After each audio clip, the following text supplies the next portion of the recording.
ദേശീയ മോണരോഗ ദിനാചരണത്തിന്റെ ഭാഗമായി പുഷ്പഗിരി ഡെന്റൽ കോളേജിൽ ലേസർ ട്രീറ്റ്മെന്റിനെ കുറിച്ചുള്ള സംസ്ഥാന ശില്പശാലയും നവീകരിച്ച ലേസർ ക്ലിനിക്കിന്റെ ഉദ്ഘാടനവും സംഘടിപ്പിച്ചു. വിവിധ പദ്ധതികളുടെ സമർപ്പണം പത്തനംതിട്ട ജില്ലാ പഞ്ചായത്ത് പ്രസിഡന്റ് ദീനാമ റോയ് നിർവഹിച്ചു. ഭക്ഷണ പദാർത്ഥങ്ങൾ കഴിക്കുന്നതിൽ ഇന്ന് ഏറ്റവും കൂടുതൽ ആശ്രയിക്കുന്നത് യുവാക്കൾ ജങ്ക് ഫുഡിനെയാണ്. അതിനോടൊപ്പം തന്നെ കുരുന്നുകളിൽ അമിതമായിട്ടുള്ള മധുരപലഹാരങ്ങളുടെ ആർത്തിയും. ഈ ദിനത്തിലാണ് പ്രത്യേകിച്ച് പുഷ്പഗിരി മെഡിസിറ്റിയും മെഡിക്കൽ കോളേജും ചേർന്ന് ഈ ദിനാചരണം ശ്രദ്ധേയമായിട്ടുള്ള ഒരു സെമിനാറോടുകൂടി നമ്മളോടൊപ്പം അവതരിപ്പിച്ചത്. ഇതിന് ചുക്കാൻ പിടിച്ചത് ഇതിന്റെ വിവിധ മേഖലയിലുള്ള ഡോക്ടർമാരാണ്. ഡോക്ടർ, എങ്ങനെയാണ് ഈ ദിനാചരണത്തിന്റെ പ്രത്യേകത? ദേശീയ മോണരോഗ ദിനാചരണത്തിന്റെ ഭാഗമായിട്ടാണ് ഇന്ന് പുഷ്പഗിരി ഡെന്റൽ കോളേജിൽ ഇതുപോലൊരു ചടങ്ങ് സംഘടിപ്പിച്ചത്. പ്രത്യേകിച്ച് പൊതുസമൂഹത്തിലെ മോണരോഗത്തിന്റെ വിവിധ വശങ്ങളെക്കുറിച്ച് ബോധവൽക്കരിക്കുക എന്നുള്ളതാണ് ഞങ്ങളുടെ പ്രധാനപ്പെട്ട ഉദ്ദേശം. അതിനോടനുബന്ധിച്ച് ഏറ്റവും നൂതനമായ സാങ്കേതിക ട്രീറ്റ്മെന്റ് ആയ ലേസർ തെറാപ്പിയെ കുറിച്ച് ഒരു സംസ്ഥാന ശില്പശാലയും ഈ മീറ്റിങ്ങിനോടനുബന്ധിച്ച് നമ്മൾ നടത്തുന്നുണ്ട്. അത് ഡെന്റൽ വിദ്യാർത്ഥികൾക്ക് വേണ്ടി മാത്രമായിട്ടുള്ളതാണ്. അവരുടെ വഴി പൊതുസമൂഹത്തിന് ഈ ട്രീറ്റ്മെന്റിനെ കുറിച്ച് ബോധവൽക്കരിക്കുക എന്നുള്ളതാണ് നമ്മുടെ ലക്ഷ്യം. അതോടൊപ്പം തന്നെ പുതിയൊരു ലേസർ ക്ലിനിക്കും ഈ പുഷ്പഗിരി ഡെന്റൽ കോളേജിൽ ഈ ദിനത്തോടനുബന്ധിച്ച് നമ്മൾ ഉദ്ഘാടനം ചെയ്യപ്പെടുകയുണ്ടായി. ബഹുമാനിയായ പത്തനംതിട്ട ജില്ലാ പഞ്ചായത്ത് പ്രസിഡന്റ് ശ്രീമതി ദീനാമ റോയി ആണ് ഉദ്ഘാടനം നിർവഹിച്ചത്.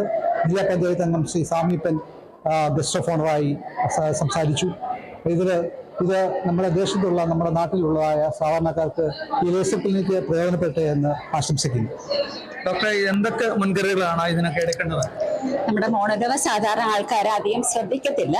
അപ്പോൾ നമ്മൾ മോണരോഗത്തെ പറ്റി കൂടുതൽ അറിഞ്ഞിരുന്നു കഴിഞ്ഞാൽ അത് നമ്മൾ ആദ്യമേ തന്നെ ചികിത്സിച്ച് ഭേദപ്പെടുത്തിയാൽ മുന്നോട്ടുള്ള അഡ്വാൻസ് ട്രീറ്റ്മെന്റ്സിന്റെ ആവശ്യം വരത്തില്ല. അതിന് ഏറ്റവും നല്ലൊരു മാർഗമാണ് ലേസർ തെറാപ്പി. അവിടെ ആകുമ്പോഴത്തേക്ക് നമുക്ക് രോഗം വളരെ കുറഞ്ഞ രീതിയിൽ നമുക്ക് ട്രീറ്റ്മെന്റിന്റെ ആവശ്യമേ വരത്തുള്ളൂ. ബ്ലീഡിങ്, പെയിന്, അതുപോലെ ലെസ് ഇൻവേസീവ് ആയിട്ടുള്ളൊരു പ്രൊസീജിയറാണ് നമ്മൾ ഇവിടെ ചെയ്യുന്നത്. അത് എല്ലാ ആൾക്കാർക്കും അഫോർഡബിൾ ആയിട്ടുള്ള റേറ്റിലാണ് നമ്മുടെ ഡെന്റൽ കോളേജ് പ്രൊവൈഡ് ചെയ്യുന്നത്. അതിന്റെ ഹെഡ് ഓഫ് ദി ഡിപ്പാർട്ട്മെന്റ് ആണ് ഡോക്ടർ തോമസ് ജോർജ് സാറ്. സാറിന്റെ അണ്ടറിൽ നമ്മൾ വർഷങ്ങളായിട്ട് ഇത് ചെയ്യുന്നുണ്ട്. ഇപ്പൊ ഇത് ആധുനിക കുറച്ചുകൂടി അഡ്വാൻസ്ഡ് ആയിട്ടുള്ള ലേസർ മെഷീൻ ഉപയോഗിച്ചാണ് ഇവിടെ ട്രീറ്റ്മെന്റ് സ്റ്റാർട്ട് ചെയ്യുന്നത്. ഇതങ്ങനെ തലമുറയോ അല്ലെ പ്രായോ എന്തെങ്കിലും വ്യത്യാസമോ? പ്രായം അങ്ങനെ വ്യത്യാസം ചോദിച്ചു കഴിഞ്ഞാൽ കൂടുതലായിട്ടും അഡൽസിലാണ് ഇത് മോണരോഗം കാണുന്നത്. പിള്ളേരുടെ ഇടയിൽ വളരെ ചുരുക്കമാണ് ഈ മോണരോഗം കാണപ്പെടുന്നത്. അപ്പൊ ഈ മോണരോഗത്തിനുള്ള ചികിത്സ ലേസറിലൂടെ പെട്ടെന്ന് നമുക്ക് ലഭിക്കും. അതിൻ്റെ ഉള്ള ഇമ്പാക്റ്റ് നല്ലതാണ്. നല്ലൊരു ഹീലിംഗ് അവിടെ നടക്കും. നമ്മുടെ ഈ മോണരോഗത്തിൽ ഈ ലേസർ കൊണ്ടുള്ള ചികിത്സ നടത്തി കഴിഞ്ഞാൽ അപ്പൊ അങ്ങനെ ഒരു എക്യുപ്മെന്റ് ഇവിടെ ഉണ്ടാവുകയും ആ എക്യുപ്മെന്റ് സാധാരണക്കാരന്റെ ഇടയിലോട്ട് അവർക്കത് ഉപയോഗിക്കുകയും വരുന്ന ഒരു രീതിയിലോട്ട് വരുമ്പോൾ അത് സമൂഹത്തിനൊരു നല്ലൊരു കാര്യമാണ്. സാധാരണക്കാർക്കും അങ്ങനെ ഒരു ചികിത്സാ രീതി ലഭിക്കുവാൻ ഇടയായി വരും. ഡോക്ടറെ, ഇത് സാധാരണക്കാർക്ക് വലിയൊരു പുഷ്പഗിരി അല്ലെങ്കിൽ മെഡിക്കൽ കോളേജ് എന്നൊക്കെ പറയുമ്പോൾ വലിയധികം ചികിത്സയൊക്കെയാണ് അവർ പ്രതീക്ഷിക്കുന്നത്. പക്ഷെങ്കിൽ നമുക്ക് അവർക്ക് എന്തൊക്കെ മുൻകരുതലാണ്, എന്തൊക്കെ സവിശേഷതകളാണ് നമ്മുടെ പുഷ്പഗിരി മെഡിസിറ്റി രോഗികൾക്കായിട്ട് ഒരുക്കിയിട്ടുള്ളത്? നമ്മളെ ഈ ലേസർ ട്രീറ്റ്മെന്റ് ഏറ്റവും വളരെ കുറഞ്ഞ നിരക്കിലാണ് സാധാരണക്കാർക്കായിട്ട് ഇത് പ്രയോജനപ്പെട്ട രീതിയിൽ നമ്മൾ ഉദ്ദേശിക്കുന്നത്. അത് കഴിഞ്ഞ കുറേ വർഷങ്ങളായിട്ട് 10-13 വർഷമായിട്ട് 2010 തുടങ്ങിയതായ ഈ ലേസർ ക്ലിനിക്ക് സാധാരണക്കാർക്ക് ഏറ്റവും കുറഞ്ഞ നിരക്കിൽ ട്രീറ്റ്മെന്റ് പ്രദാനം ചെയ്യുന്ന ഒരു പ്രസ്ഥാനമായിട്ട് ഇത് മാറി. അത് മുന്നോട്ട് തുടർന്നു പോകാനാണ് നമ്മുടെ ലക്ഷ്യം. അതോടൊപ്പം തന്നെ കൂടുതൽ പേരിൽ ഇതിനെക്കുറിച്ച് ഒരു ബോധവൽക്കരണം ഉണ്ടാക്കുക എന്നുള്ളതും നമ്മുടെ നമ്മുടെ കോളേജിന്റെ ഭാഗത്തുനിന്ന് ഉണ്ടാകുന്നുണ്ട്.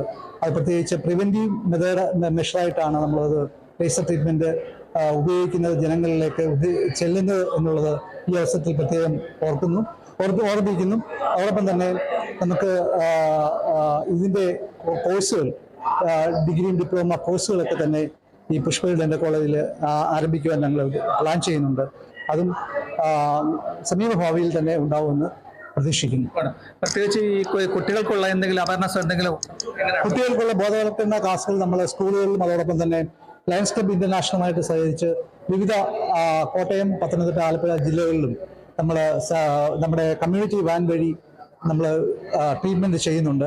അതിലും ലേസർ ട്രീറ്റ്മെന്റ് പരമാവധി ഉപയോഗിക്കുന്നുണ്ട്. അത് പൊതുസമൂഹം അത് ഉപയോഗിക്കണമെന്ന് മാത്രമാണ് ഈ അവസരത്തിൽ എനിക്ക് പറയാനുള്ളത്. അങ്ങനെ ഈ ചികിത്സയ്ക്ക് വേണ്ടിയുള്ള സേവനങ്ങൾ പൊതുജനങ്ങൾ ഉപയോഗപ്പെടുത്തണമെന്നാണ് ഡോക്ടർമാരെല്ലാവരും നമ്മളോട് ആവശ്യപ്പെടുന്നത്. Kerala vision news, Pathanamthitta.